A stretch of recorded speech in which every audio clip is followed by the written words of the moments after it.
अस्सलाम वालेकुम, मैं हूं गौर सियाल। नाज़रीन कराम, कल एक बड़ी मुलाकात हुई है और उस मुलाकात के ऊपर काफ़ी हुकूमत और अपोजिशन यानी कि पाकिस्तान तहरीक इंसाफ और हुकूमत के दरमियान गिव एंड टेक देखा गया है।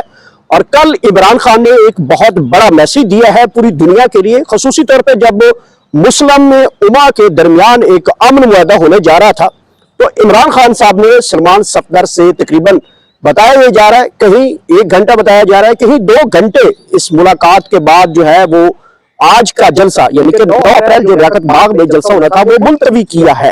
ये मुलतवी इमरान खान साहब ने अचानक क्यों किया है, जबकि उनकी दौरे हुकूमत में जब यहाँ पे OIC का इजलास होने जा रहा था और इमरान खान की हुकूमत गिराने के लिए पीडीएम जो है वो लॉन्ग मार्च रोडों के ऊपर थी, तो बिलावल भुट्टो ने तब एक स्टेटमेंट दी थी कि उन्होंने कहा कि हम देखेंगे कि OIC का इजलास कैसे होता है। तब भी जो डेलीगेशन है वो इस्लामाबाद आ रहे थे और 48 के करीब वज़ीर खारजा जो है वो इस्लामाबाद में यहाँ पे हम खड़े हैं यहीं पे वो इकट्ठे हो रहे थे। तो तब अपोजिशन यानी कि जो पीडीएम टोला था उन्होंने कहा था कि हम देखेंगे कि OIC का इजलास कैसे हो सकता है। तो आज इमरान खान ने एक जेल में बैठकर एक बड़ा पैगाम दिया है। उन्होंने कहा कि मुस्लिम उम्मा के दरमियान जो एक कशीदगी है, अमेरिका ईरान के दरमियान कशीदगी है, गल्फ कंट्री के दरमियान और ईरान के दरमियान जो कशीदगी है, इसके लिए उन्होंने अपने आप के जो कल का इवेंट था मींस के रैली थी या फिर एक जलसा होना था उसको सैक्रिफाई किया है। कल मुलाकात में क्या हुआ है, दानियल हाशमी साहब कल वहां पे अडियाला जेल के गेट नंबर 5 के ऊपर मौजूद थे। सूरत हाल इनसे जानते हैं कि बैरिस्टर सलमान सफदर की मुलाकात कितनी देर हुई और वो किस तरीके से गए, उनको रोका गया नहीं रोका गया और वो वापसी पे कितनी गुफ्तगू की, और फिर जो मुलाकात का अहवाल है वो दानियल हाशमी साहब हमारे साथ मौजूद है। दानियल हाशमी साहब, कितनी देर की ये मुलाकात हुई है और मुलाकात का अहवाल जो है वो क्या बता रहा है आपको? जी, सबसे पहले आपका शुक्रिया, आपने जो है मुझे मदऊ किया है। इसमें जो इमरान खान साहब से जो उनके जो वकील हैं बैरिस्टर सलमान सफदर, उनकी जो मुलाकात हुई है वो तकरीबन 1 घंटा तवील है। 60 मिनट बताई गई है बैरिस्टर सलमान सफदर साहब की जानिब से और तकरीबन इतनी ही देर हुई है मुलाकात और 4 बजे मुलाकात का वक्त खत्म हो गया था। और कल जब अडियाला हम पहुंचे तकरीबन 1 बजे का वक्त था, क्योंकि जो मुलाकात का टाइम था वो तकरीबन 2 बजे का डिसाइड हुआ था। जो परसों सलमान सफदर साहब ने हाई कोर्ट में अनाउंस किया था कि दिन 2 बजे उनकी मुलाकात है और कल फिर वो पहुंचे हैं तकरीबन 1:45 बजे। और जिस स्पीड से वो आए हैं और उसी स्पीड से वो अडियाला जेल एंट्री उनकी हुई है और बज़ाहिर नजर आ रहा था कि चीजें जो है काफी बेहतर होती नजर आई हैं। और जिसके बायस क्योंकि पहले देखते हैं कि इजाजत लेनी पड़ती है, रुकना पड़ता है वहां पे, उसके बाद जो है अंदर जाने की इजाजत मिलती है तो आगे फिर मूव किया जाता है। लेकिन कल बैरिस्टर सलमान सफदर आए अपनी टीम के हमरा, उनके एसोसिएट्स 3 वो दोस्त थे और इसके अलावा जो है सलमान सफदर साहब थे। सलमान सफदर साहब पहुंचे हैं और उसके बाद उनकी फौरी जो है मुलाकात तकरीबन यहाँ पे मैं रोकना चाहूंगा, जो गाड़ी दिखाई जा रही है उसका जो नंबर है जी वो ग्रीन नंबर है, ऐसा लगता है कुछ सरकारी गाड़ी है। तो आपने वो चीज भी नोट की, वहां पे जो गाड़ी है जो कि विजुअल्स में देखी जा रही है उसमें तो ऐसा लगता है कि जैसे कोई सरकारी गाड़ी के जरिए सलमान सफदर पहुंचे। सर नहीं, जो सलमान सफदर साहब हैं उनकी जो गाड़ी है वो यकीनन उसका नंबर तो 1 है, ठीक है, लेकिन ये जो गाड़ी है ये सलमान सफदर साहब के पास अक्सर हम देखते जरूर हैं। अब ये स्पॉन्सर्ड थी, ये मुलाकात स्पॉन्सर्ड थी, कोई सरकारी जिस तरह KP गवर्नमेंट है उनकी जानिब से अगर कोई गाड़ी फराम की गई हो। अच्छा, इसमें एक और चीज़ है कि सलमान सफदर साहब जब मुलाकात करके निकले हैं तो बगैर रुके वो उसी स्पीड से, जिस स्पीड से वो आए थे उसी स्पीड से वो वापस चले गए हैं। अच्छा, और जब फ्रेंड ऑफ द कोर्ट थे उस हैसियत में जब इमरान खान साहब से मुलाकात उनकी हुई थी तो उस वक्त भी इसी तरह की सूरत हाल बनी थी, लेकिन वो रुक गए थे और उन्होंने फिर मीडिया से हमसे बात की थी और उन्होंने कहा था कि मेरा आप लोगों के साथ एक देरीना ताल्लुक बन चुका है, बड़े अरसे से आप ये कवर कर रहे हैं तो इसलिए मुनासिब नहीं लगता कि मैं इस तरह बगैर रुके चला जाऊं। ठीक है, तो असल में तो सलमान सफदर साहब वो हैं जो मीडिया को देख के वो जरूर बात जरूर करते हैं और जिम्मेदारी का मुजाहरा करते हैं। लेकिन कल क्या था कि कल सलमान सफदर साहब, वो आपको फुटेजेस भी आप देख लेंगे, आपने देखी होंगी यकीनन, सलमान सफदर साहब जो ही निकलते हैं और उसके बाद उन्हें मीडिया रोकने की कोशिश करता है, लेकिन वो बिला तत्तुल उनकी जो गाड़ी है वो अपना सफर तय करती है और स्पीड में वो जाते हैं, और जो उसका गाड़ी का शीशा है वो नीचे नहीं करते, विंडो का शीशा भी नीचे नहीं करते। अब उसके बाद जो बैक साइड है उसके वहां से ग्रीन नंबर प्लेट भी शो हो रही है। अब जो ग्रीन नंबर प्लेट है, यकीनन वो सरकारी वसाइल हों तो तभी ये नंबर प्लेट सामने आती है। तो नंबर प्लेट जो है वो ग्रीन थी।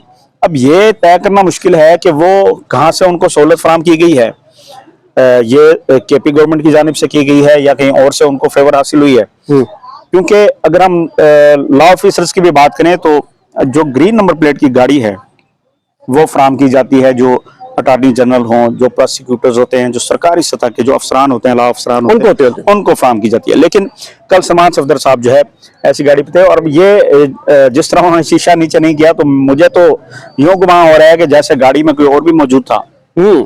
क्योंकि अगर समान सफदर साहब होते, बड़े वो मीडिया बड़े फ्रेंडली हैं, जहाँ पे आप देखें हम सारा दिन कवर करते हैं, हाँ जहाँ पे भी होता है वो शीशा कम से कम डाउन करते हैं, सलाम दुआ करके फिर जाते हैं जी। और कल उन्होंने शीशा भी नीचे नहीं किया, शीशा नीचे नहीं किया। अच्छा। और ये चीजें जो है, अब उसके बाद फिर जो बहुत बड़ा ऐलान सामने आ गया कि जो आज 9 अप्रैल का जलसा था, जो पीटीआई की जानिब से बड़ा उसका शोर था, वावेला था, और उसमें जो मरकजी हैसियत जो हासिल हुई थी सुहेल अफरीदी साहब को कि वो फिर जलसे का रावलपिंडी, और जब उन्होंने जलसा अनाउंस किया था, आप भी वहां मौजूद थे केपी हाउस में प्रेस कॉन्फ्रेंस में, तो उस वक्त भी उनसे सवाल ये किया गया था कि क्या वजह है कि रावलपिंडी ही का इंतखाब किया गया है। उस पर उन्होंने हंसते मुस्कुराते टाल दिया था कि जो आप समझ रहे हैं ऐसा कुछ नहीं है, ये वजह नहीं है।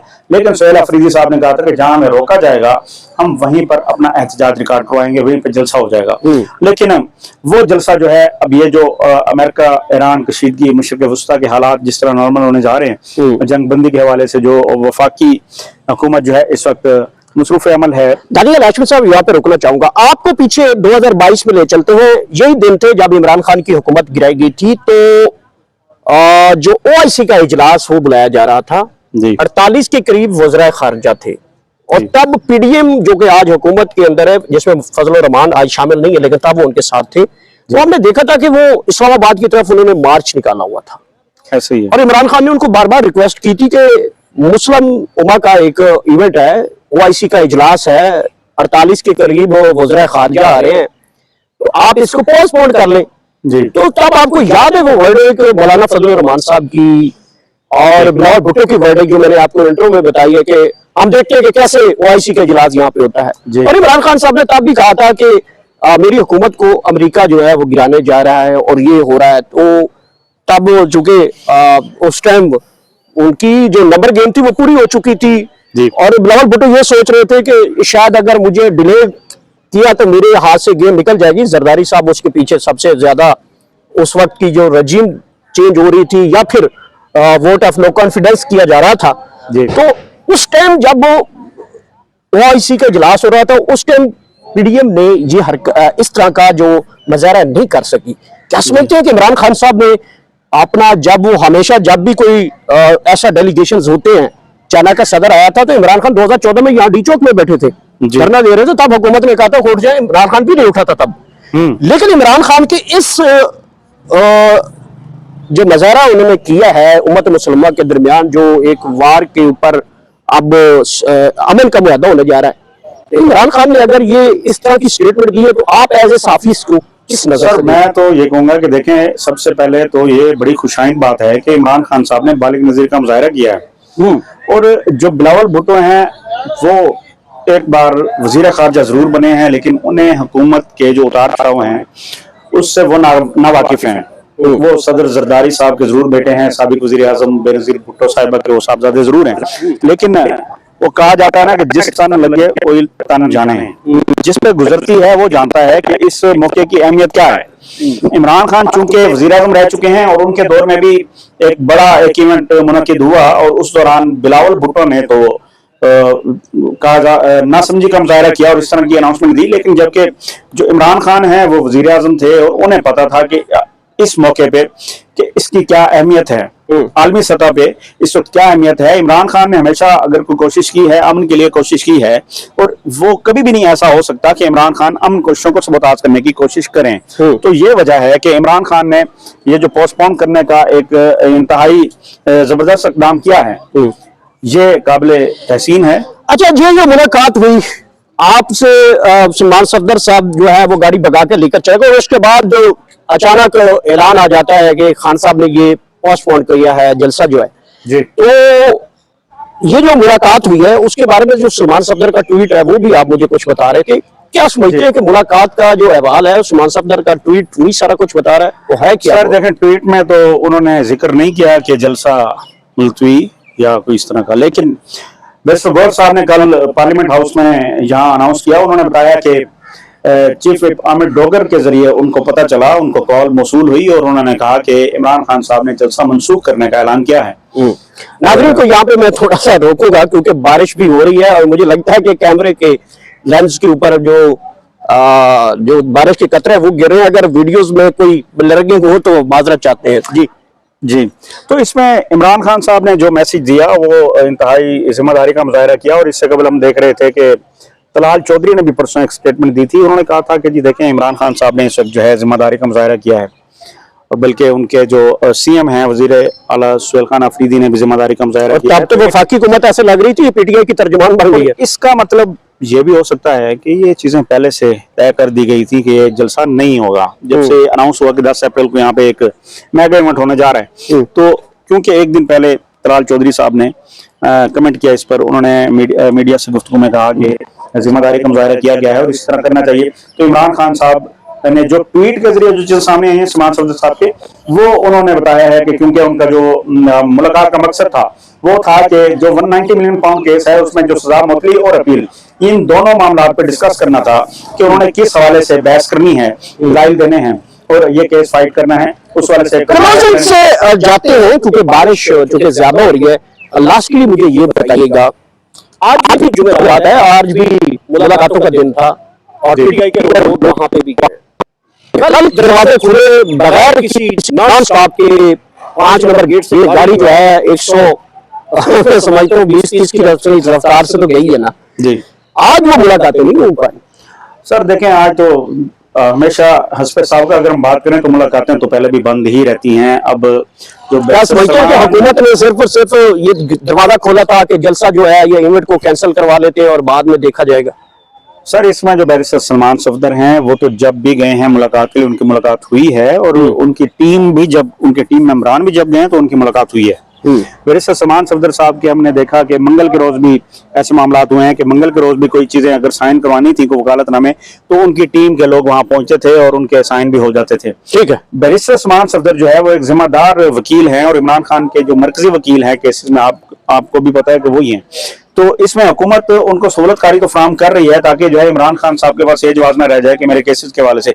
बाकी जो अदर पिटीशन होती हैं, अदर जो इश्यूज होते हैं, उसमें कोई ना कोई इसमें पॉलिटिकल चीजें भी आ जाती हैं, लेकिन ये खालिस्तान जिनमें इनको कन्विक्शन हुई है उस पर अपीलों का या इस हवाले से जो भी होती है, इसमें जो रिक्वायरमेंट होती है, ठीक उसके लिए फैसिलिटेट किया जाता है। बहुत शुक्रिया दानियाल हाशमी साहब हमारे साथ मौजूद है। नाज़रीन किराम, बारिश काफी तेज है और गुफ्तगू का और भी अहवाल तो बाकी रह गया, लेकिन नेक्स्ट वीडियो आपसे दोबारा डिस्कस करते हैं। अपना फीडबैक कमेंट सेक्शन में लाजमी बताइएगा।